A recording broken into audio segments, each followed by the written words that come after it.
on va les regrouper effectivement dans 3 blocs, les pannes logiques, les pannes de secteur défectueux, et puis un autre où on va vraiment être sur de la panne physique, entre guillemets, les pannes firmware, électronique et mécanique. Alors dans les pannes logiques, on peut avoir la perte de partition, disque en RAW, donc ça c'est assez courant, c'est soit le premier secteur, le MBR, qui a subi un défaut, soit c'est le départ de partition, du NTFS boot par exemple, qui a eu un défaut, et donc du coup on va avoir un disque soit qui sera indiqué sans partition aucune, donc on aura une demande de formatage, ou si on a un MBR qui pointe vers un départ de partition qui n'existe pas, ou du moins qui est corrompu, on va avoir ce fameux partition RAW, c'est-à-dire que partition brute, on a une partition, on le sait, le MBR nous dit qu'il faut que j'aille à 2048 pour avoir une partition, mais quand je vais à ce secteur-là, eh ben j'ai rien qui me décrit qui elle est et pourquoi elle est là.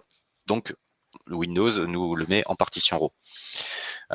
L'initialisation du disque, ça voilà, on l'a parlé aussi. Le formatage, donc il y a différents niveaux de formatage, formatage rapide, formatage complet. L'effacement de fichiers, qu'ils soient volontaires ou non. La disparition de fichiers, notamment liés au check disque. Des problèmes de mauvaise écriture, hein, quand on a des bugs, des écrans bleus, des coupures électriques en plein milieu d'un traitement de données. L'écrasement à la réintégration de backup, ça qui est toujours très compliqué à traiter, mais ça a pu être la partie d'Exascan. C'est pour ça d'ailleurs que ce bloc-là est de couleur bleue, pour rappeler un petit peu la couleur d'Exascan. Et puis après, tout ce qui va être virus et cryptolocage. Et puis il y a encore certainement encore d'autres choses, mais là on va plus être sur la corruption de l'information. C'est-à-dire que le support est sain, il n'a pas de défaut, c'est vraiment la data en elle-même qui a subi un dommage. Ensuite, on va avoir les pannes de secteur défectueux, qui va avoir comme symptômes des déconnexions du disque intempestif, des arrêts de lecture, le disque qui bloque, des données corrompues, voilà, ou disparition de certaines données, parce qu'on n'a pas accès à toutes les informations pour pouvoir aller récupérer la donnée. On a perdu la cartographie, et puis des lenteurs de disque. Donc là, c'est un encadré rouge. Ça a plus concerné justement le Puma Cloner.